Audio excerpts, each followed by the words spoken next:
आता आपण पेन तर रॅप करून ठेवलेत बरोबर. आता फक्त हे जंबल करू आपण. देवाचं नाव घ्या, काही अवघड नसतं, तुम्ही हे करू शकता. फक्त श्रद्धेनं करा, नामस्मरणात राहा, मन पवित्र ठेवा.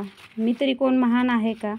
पण एवढंच की मी प्रामाणिक आहे, म्हणजे अति प्रामाणिक म्हणाल तरी चालेल. म्हणजे मला कळते नाही पुढचा माणूस मला कधी शेंडे लावून गेला.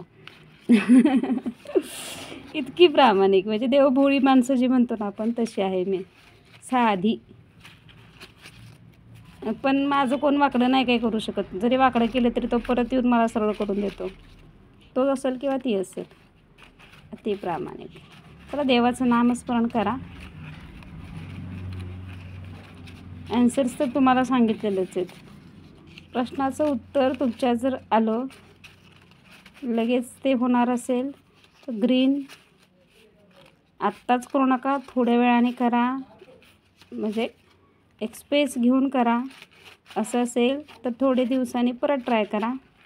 आणि जर ब्लू आला तर ते कामच करू नका आत्ता, म्हणजे ते शून्यातून परत सुरुवात करा नवीन. असं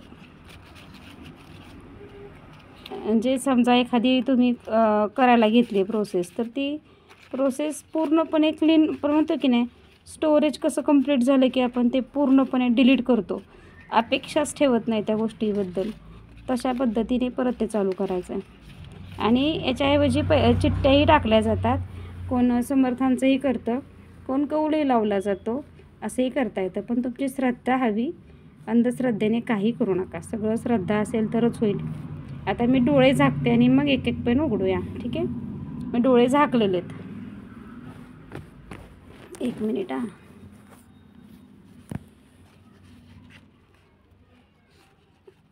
डोळे झाकलेले आहेत मी.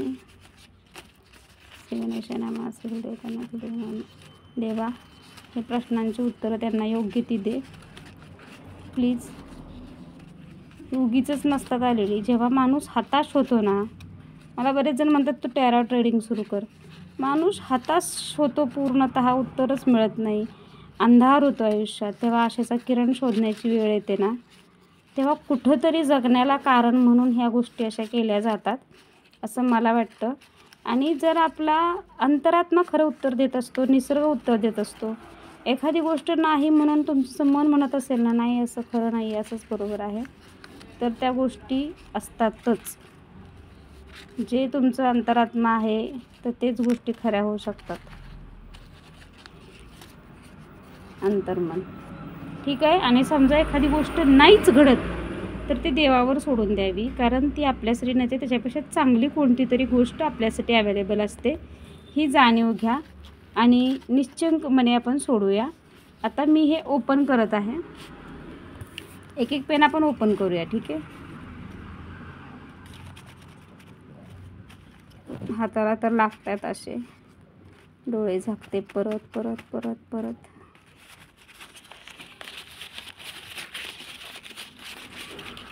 ठीक आहे, हा पेन बघू आपण. आता डोळे उघडते.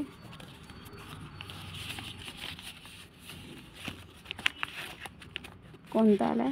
हां, ग्रीन. डोळे उघडून ग्रीन. वाव, कसलं ना, लकी आहात तुम्ही. म्हणजे तुम्ही जे मनात आणलेलं आहे, जे मनात तुमचा प्रश्न आहे, त्याला ग्रीन सिग्नल आला आहे, लगेच ते काम करून टाका, त्यात तुम्हाला यश मिळेल. ठीक आहे,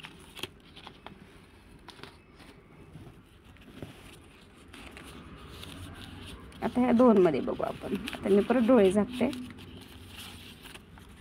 देवा, कुठलं उत्तर देणार आहेस, कुठलं उत्तर देणार आहेस, कुठलं उत्तर देणार आहेस. स्किप करून बघू नका व्हिडिओ, नाही तर अर्थच नाही मग तुमच्या श्रद्धेला.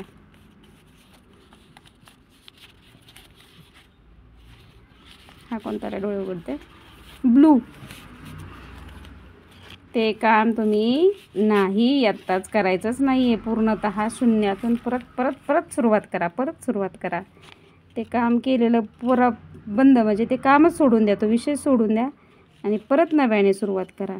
ठीक आहे, आणि मग आता हे तर काय याच्यात हलवायची गरजच नाही आहे. हा प्रश्न कळला आपल्याला, बरोबर ना? या प्रश्नाचं उत्तर कळलं. स्पेस घ्या.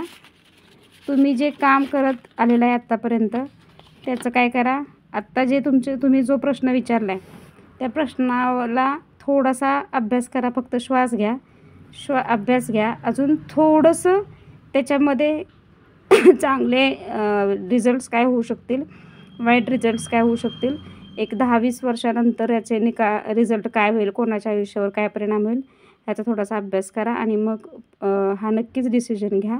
एक 2-3 दिवस तुमच्या मनातला जो आवर आहे, भावनेचा जो आवेश आहे, त्याला थांबवा आणि मग करा. ठीक आहे. ग्रीन सिग्नलवाल्याने लगेच ॲक्शन घ्या, अडचण नाही आहे. ठीक आहे. आणि तुम्हाला अनुभव येत आहेत का मला नक्की सांगा. धन्यवाद. शुभदा.